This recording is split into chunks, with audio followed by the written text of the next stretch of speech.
at ipadaloy sa Kanya yung pagpapala. Amen. Malakpakan natin ang ating Diyos. Kaya nga, all we know that all things work together for good. To them that love God, to them who are the called according to His purpose. Praise God. Ano ba yung pinaka-best sa ating buhay? Yung masasabi nating best purpose sa ating buhay, mga kapatid. Ano ba yung pinaka-the best sa bawat isa sa atin? Kailan po, mga kapatid, ang siyang makakasagot niya? Ang dapat sa Jesus Christ. Your best, mga kapatid. Your life purpose is your contribution. Ano ba yung contribution? Salapi ba? Matatawag bang salapi? Your effort, your talents, mga kapatid. Yung kakayahan Amen. na po pwede mo ma-contribute sa gawain ng ating Panginoon. And I'm sure na ang bawat isa po sa atin ay pinagkalooban ng talento. Hindi tayo pare-pareho, mga kapatid. Magkakaiba. Kaya ito yung gagamitin ng Panginoon para ano? Work together for good. Sa lahat ng mga tinawag ng ating Diyos. Praise the Lord. True purpose is about recognizing your own gifts and using them to contribute sa ating gawain. Not just sa ating gawain, but sa mga tao din pong nasa sa labas. Mga kapatid. Amen. Whether those gifts are playing beautiful music for others to enjoy, helping friends solve problems, or simply bringing more joy into the lives of those around you, mga kapatid. Praise God. Napaka-importante niyan, mga kapatid. Yung dakilang pagkatawag sa atin, yung dahilan kung bakit tayo naririto. Amen. Amen. The purpose of life is subjective and opinions can vary greatly based on individual beliefs, values, and experiences. Some may find meaning in relationship, career, success, personal growth, or spirituality, while others may see life as simply an experience to believe and enjoy. Mga kapatid, ganun ba tayo, mga kapatid?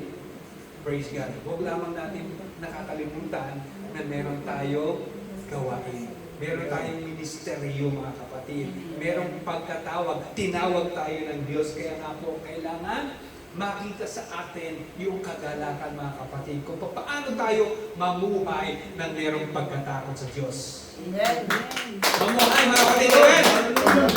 Hindi yung magkaroon ng pagkatakot sa ating mga misis o kaya sa ating mga mister, mga kapatid.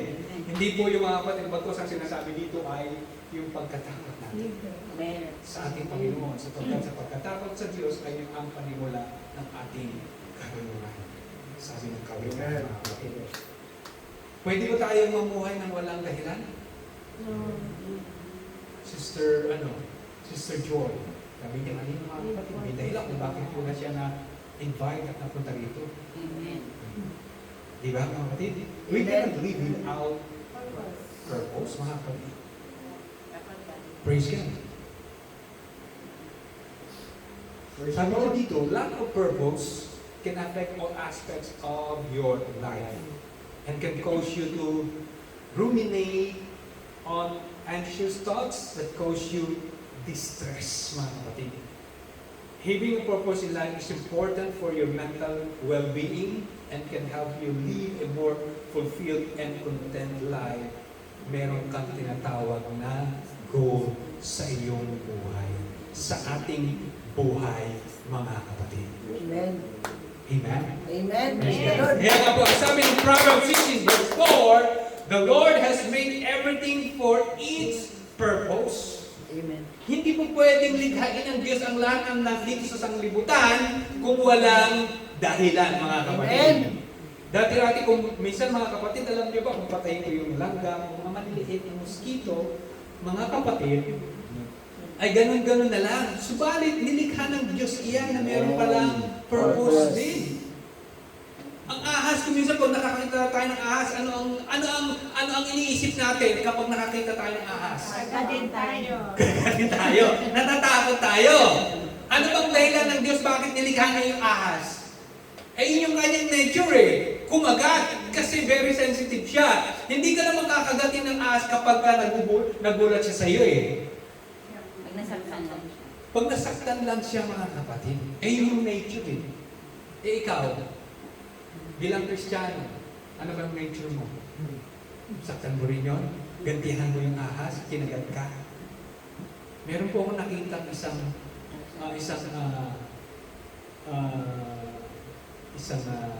anong tawag doon? Write up na nakita niya yung isang ahas na nasusunog na. Nakita ano ba yan? Nasusunog na. Itong tao na to, naawa siya sa ahas. Pinatay niya. Subalit yung pagkapatay niya, hinawakan niya, kinagat siya. So, ang ginawa ng tao, binitawan niya at kanyang binigyan lunas konti ang kanyang kamay at ganun pa man ay patuloy pa rin niyang inililigtas yung ahas. Kaya ang sabi sa kanya, kinagat ka na ng ahas na kukuha mo pang iligtas yung ahas. Eh ano magagawa niya? Yun talaga yung nature ng ahas. Na kumagat. Ang nature ng tao ay ang tumulong. Tama ba yun? Tama ba? O yung Kristiyano mga kapatid? Yun yung purpose kung bakit ka nandito mga kapatid. Napakalaking palaisipan sa akin noong makita kayo. Samantalang yung ahas ko na kahit sinong tao ang makakita ay i-disregard lang yan. Hindi natin papansinin. Bagos kapag nakita pa nga natin, ay ahas! Ano, kung tayo ng bato or pamalo, pupupukin natin hanggang sa mamatay. Pero ang ahas po sa medicine, may naitutulong po yan, di ba? Eh, yung purpose niya, di ba? May naitutulong po mga kapatid. Kaya nung minsan, nung hindi po medyo, wala pa ako sa Panginoon, patayin mo yung ipis, yung butike, mga kapatid. Pag nakita mo yun sa bahay mo, kung minsan ayaw mo, di ba, na merong ipis, ayaw mo na may butike, mga kapatid. Subalit yung butike, mga kapatid, may purpose kung bakit lagi nandun yun eh. Kinakain niya yung mga ibang insekto. Yun po yung niya.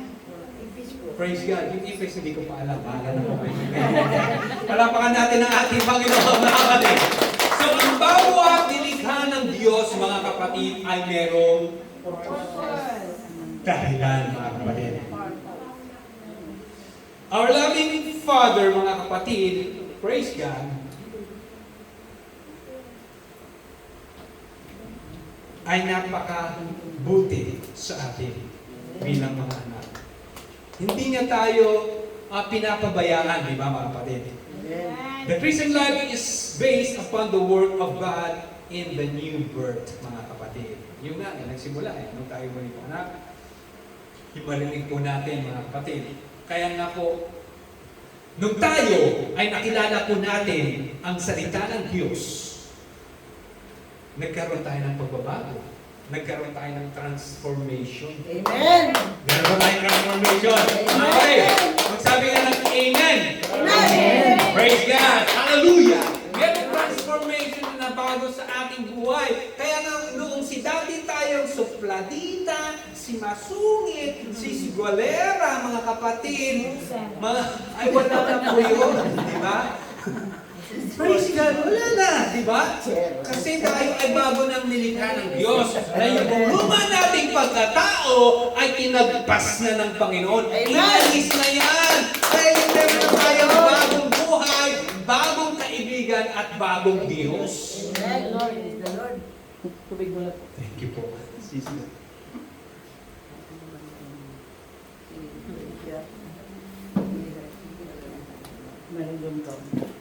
Praise God. Palakpakan natin natin Panginoon. Nandiyan pa ba kayo mga kapatid? Amen! Praise God. John 13:34 says, "A new commandment I give unto you, that ye love one another as I have loved you, that ye also love one another." Kaya yung work together for good, merong reason. Kaya nga sabi niya dito, love one another. Hindi yung magkontra kayo sa bawat isa. Huwag kayo, tawag dito, yung magkaroon kayo ng division. Hindi po tinuturo ng Panginoon yung ganyan. Kundi love one another, kung ano man yung mga division na yan na nangyayari, or namamagitan sa kapwa natin mananampalataya, kailangan alisin. Amen. Destroy yan mga kapatid. Hindi ang kaaya-aya sa pagkatawag ng Diyos sa atin. Nagiging hadlang lamang yan mga kapatid. Amen? Di ba kung walang hadlang, napakasaya?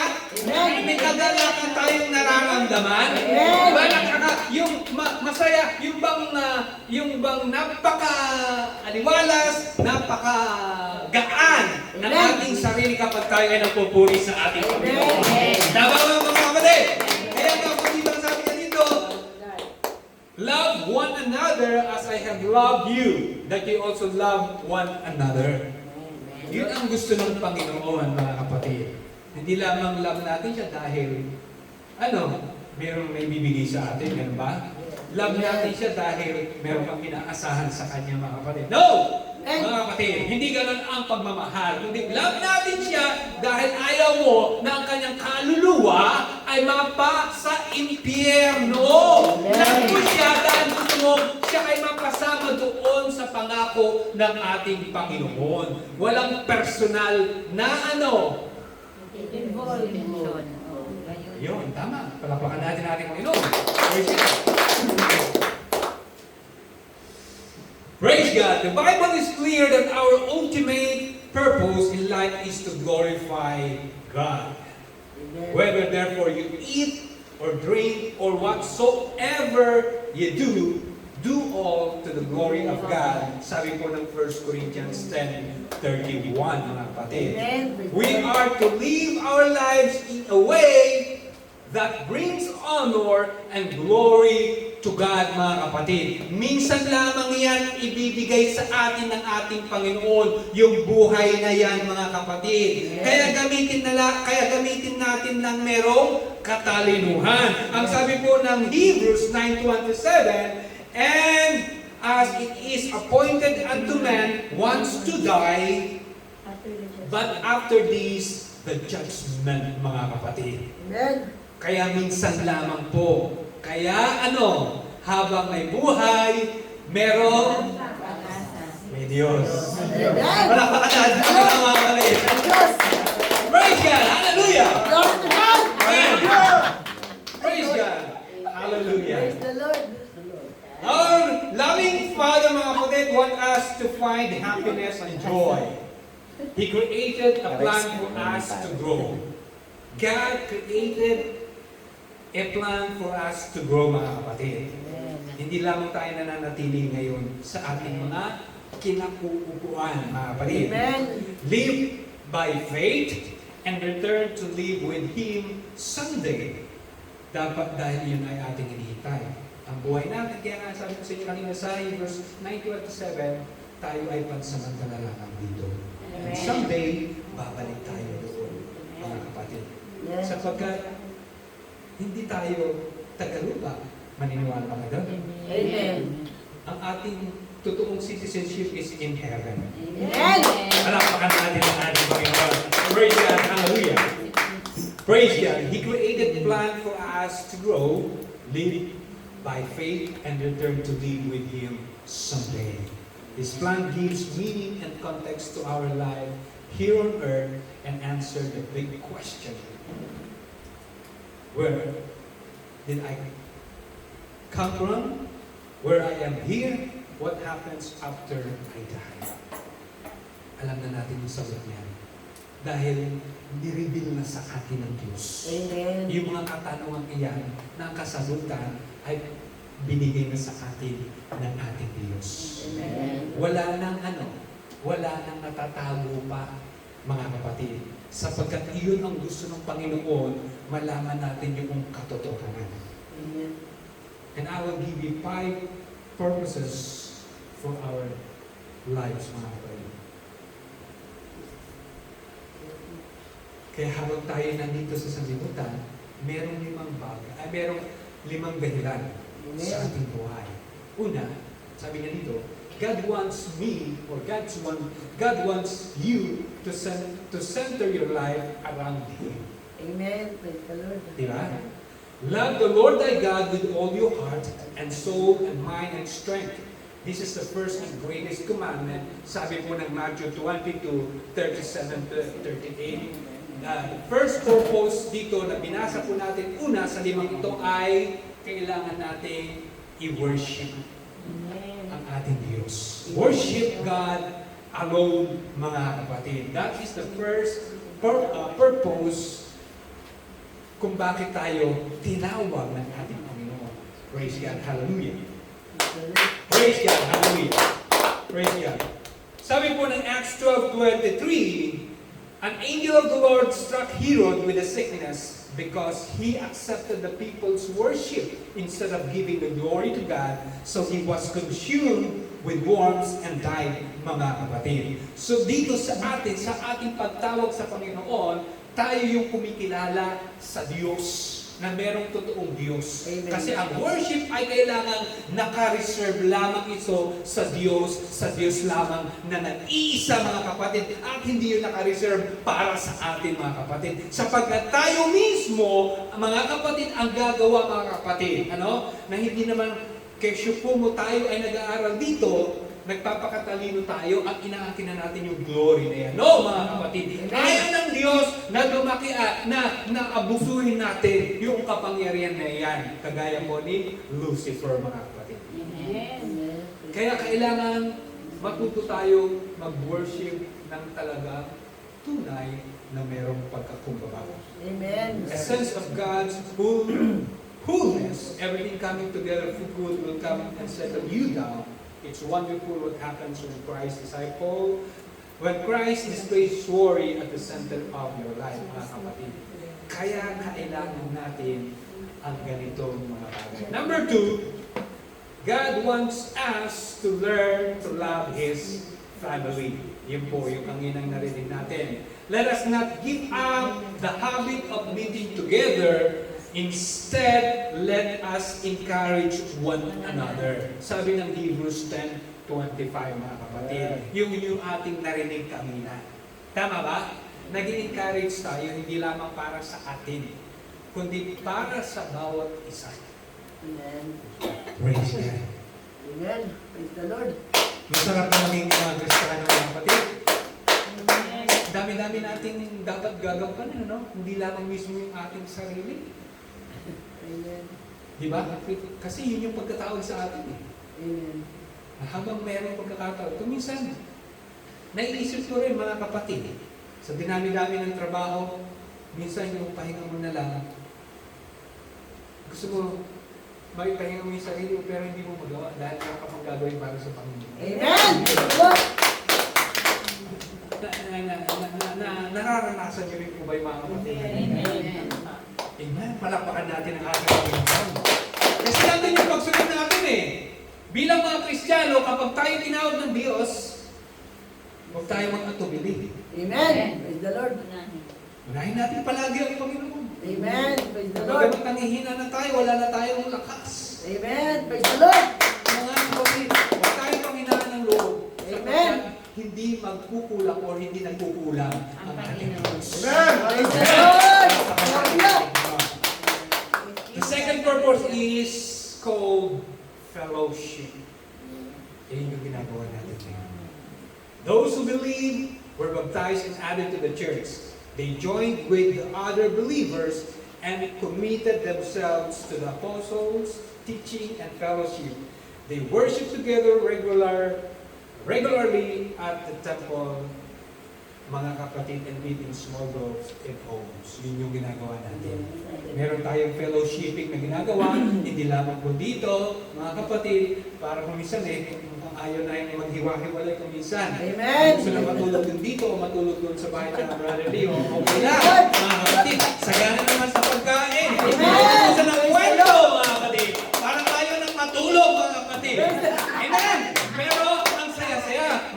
Mayroon namang kagalakan, di ba, mga kapatid? Palakpakan natin ang ating Panginoon. Yung galak na hindi kayang ibigay ng sanlibutan. Praise God. Hallelujah. And the next One is God wants us to cultivate spiritual maturity. Kaya yung narinig natin kanina, kaya nga wag lang tayo mananatili. Let us go on and become mature in our understanding as strong Christians ought to be. Sabi po ng Hebrews 6 verse 1. Amen. Kaya yung mga natututunan natin, huwag tayong mananatili doon. Patuloy tayong magsaliksik, patuloy tayong magbasa ng Biblia, mga kapatid. At habang binabasa natin yan, nagbibigay ng revelasyon ang ating Diyos. Gusto ko yung sinabi ni Sister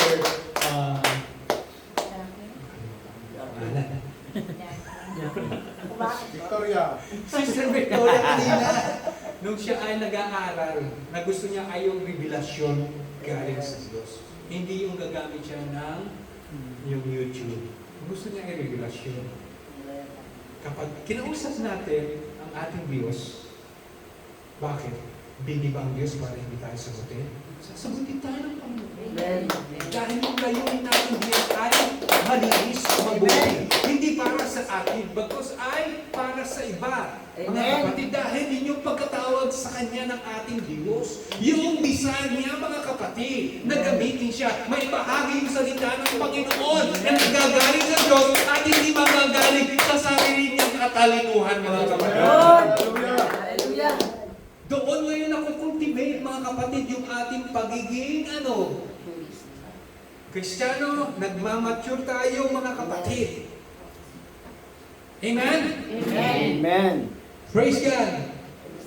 Tama ba, Sister Jackie, Sister Cha? Ayan.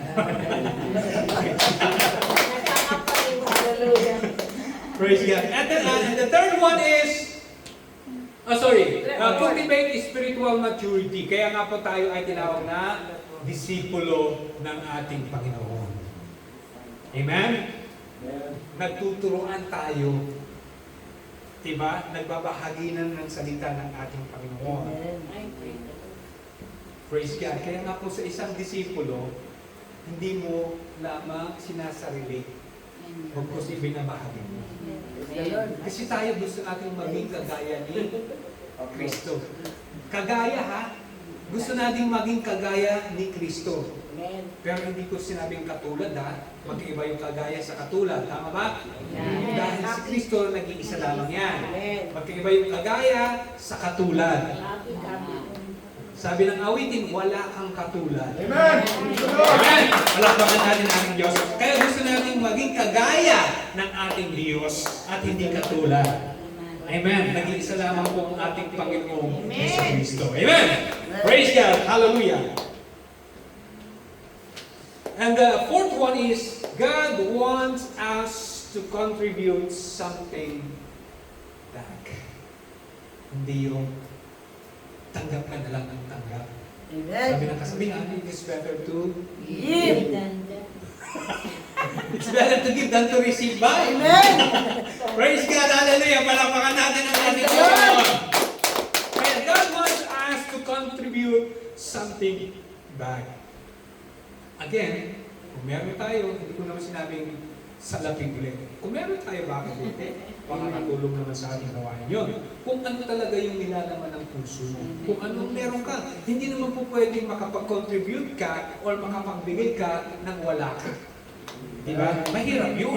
Baka naman ipag-utang mo pa yung Panginoon para lang masabing meron kang naibigay. Ay magkaibang usapin na yan, mga kapatid. Kung anong meron ka, yun ang kung pwede mong i-offer sa gawain ng ating Panginoon. At gagantipalaan ka ng ating Panginoon.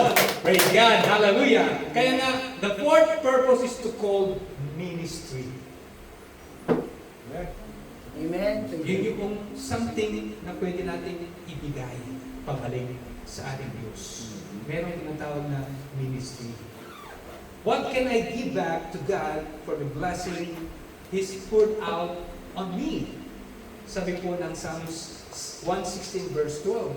Ano ang aking ibabayad sa Panginoon dahil sa lahat ng kanyang kabutihan sa akin?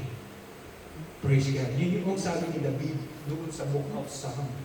Dahil sa kagilagilalas na ginawa ng Diyos sa buhay ni King David. Na bagamat siya ay nagkasala, ay muli siyang pinatawad at pinalakas ng ating Panginoon. Ano ngayon ang pwede niyang maibalik sa ating Diyos, mga kapatid? Kaya gayon na lamang po, mga kapatid, ang pagpupursige ni King David sa ating Panginoon. Praise God. Sa ministry, ano bang po pwede natin maibigay? Magawa para sa ating Panginoon. Praise God. Kaya natin, yung mga gawa natin. Ulitin ko, mga kapatid, huwag natin ibibigay yung wala tayo. Hindi natin pwedeng hiramin yun na kay Sister Claire. O ito po yung Panginoon gagamitin ko para gawin ko sa aking ministry, mga kapatid. No. Kung meron kang talent, ano gagawin mo? I-discoveryhin mo mismo sa ating sarili. Ikaw mismo ang makakadiscover niyan. Uy, kaya ko palang magsalita. Uy, kaya ko palang umawit. Kaya ko palang tumugtog ng organ. Kaya ko palang maggitara para sa gawain ng ating Panginoon. Discoveryhin mismo natin. Kailangan nating gumawa. Alamin natin dahil merong inilagay for sure ang Panginoon sa bawat isa sa atin na hindi pa natin nadidiscover sa ngayon. Sabi natin ang ating Diyos, nakakita natin kung anong klaseng talento pa na meron tayo itinatago. Amen. Okay lang kung madaldal ka palagi, basta daldal mo lang yung Panginoon. Amen. Praise the Lord. Praise God. Huwag lang natin mamarites yung kung ano yung mga nakikita natin, ha? Amen. Wala na yun sa linya sa ating gawain. Tama ba, Sister Chat? Amen. Amen. Palapakan natin ang ating Hallelujah! So, mga kapatid, sabi nga dito, sa 10 ketongin na pinagaling ng ating Diyos, isa lang yung nagbalik. Amen. Yun lang yung nagbalik. Praise God. Sa dinami-dami ng tinawag ng ating Panginoon, few are chosen. Mapahal tayo. Dahil tinawag tayo ng ating Diyos. Amen. Thank you, Lord. Manatili tayong tapat, mga kapatid. Sabi ng ating buhay dito sa sanlibutan, ay hindi nagtatagal. Amen. Lilipas, aalis din tayo dito, mga kapatid. Amen. Regardless of kung anong age na tayo ngayon. Kasi ang buhay natin, hindi natin alam kung kailan babawin ng Panginoon. Kung bata ka pa, matanda ka na. Ayoko sabihin may edad, kasi lahat tayo may edad naman. Tama ba, mga kapatid? Palakpakan natin ang ating Panginoon. Kung bata ka pa ang edad mo, or matanda na yung edad mo, mga kapatid, kasi marami rin namamatay na mas bata. Amen. So hindi natin alam kung kailan tayo kukuhanin ng Panginoon. But what I would like to share with you ay ang salita ng ating Panginoon. Kailangan natin manatili Amen. yung high calling na pagkatawag sa atin ng ating Panginoon. And number 5, God wants us to tell others about His love. Yun yung pangkuli, mga kapatid. Through Christ, God has made peace between us and Himself. And He gave us the work of telling everyone about the peace we can have with Him. So we have been sent to speak for Christ. Sabi po ng 2 Corinthians 5:18 to 20. Kaya kapag tayo ay pinadala ng Panginoon, huwag tayong mag-atubili dahil ang Diyos ang maglalagay ng sasalitain natin sa ating mga puso. Huwag tayong mawawalan ng pag-asa. Huwag tayong maghihina, mga kapatid, sapagkat ang pangako ng Diyos ay mayroong kapangyarihan. That is fifth purpose is called witnessing. Tayo yung tinawag eh. Tayo yung buhay na patotoo ng ating Panginoon. Amen. Kung ano nangyari sa buhay natin, yun ang buhay na patotoo na kailangan nating banggitin o sabihin sa mga tao, mga kapatid. Kaya, ibabalik ko sa verse na ating talata na binasa kanina, Romans 8:1-8, and we know that all things work together for good to them that love God, to them who are the called according to His purpose, mga kapatid. So nakita natin, narinig natin mga kapatid, anong dahilan ngayon. Anong may purpose. So yung purpose na yan, narinig natin, ano pa kaya ang dahilan na meron tayong dapat sabihin? Wala na, di ba? Gusto ko kayo i-challenge mga kapatid, sabi niyo po. Sabi niyo doon, for me to live is Christ, and to die is gain. Palakpakan natin ang yun yung kanyang purpose lang kung bakit siya nandito sa sanlibutan. Dahil nalaman niya talaga yung talagang kahalagahan na may bahagi niya si Kristo at alam niya si Kristo sa kanyang buhay, ano ang mapapala niya, mga kapatid. So doon talaga binuksan ng Diyos ang kanyang kaalaman na kay Kristo lamang matatagpuan ang buhay na walang hanggan. Sapagkat siya ang daan, siya ang buhay, at siya yung tinatawag na buhay na walang hanggan. Siya lamang yung daan. Walang makaparoroon doon sa kalangitan maliban na sa Kanya dumaan, mga kapatid.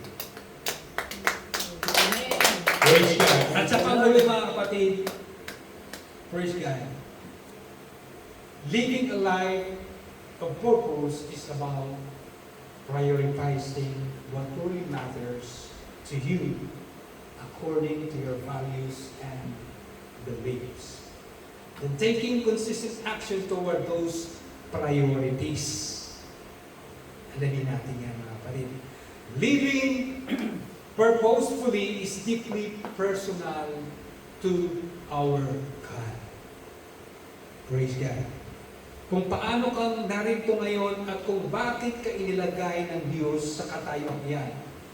Sabi nga, live purposely and wisely, mga kapatid, sa mundong ito. Praise God. Sapagkat hindi natin alam ang buhay. Amen. Our life here on earth is temporary. Amen. Our citizenship is in heaven. Amen. Praise God. Kaya, mamuhay tayo ng merong pananampalataya, righteously and wisely. Pagpalain tayong lahat ng ating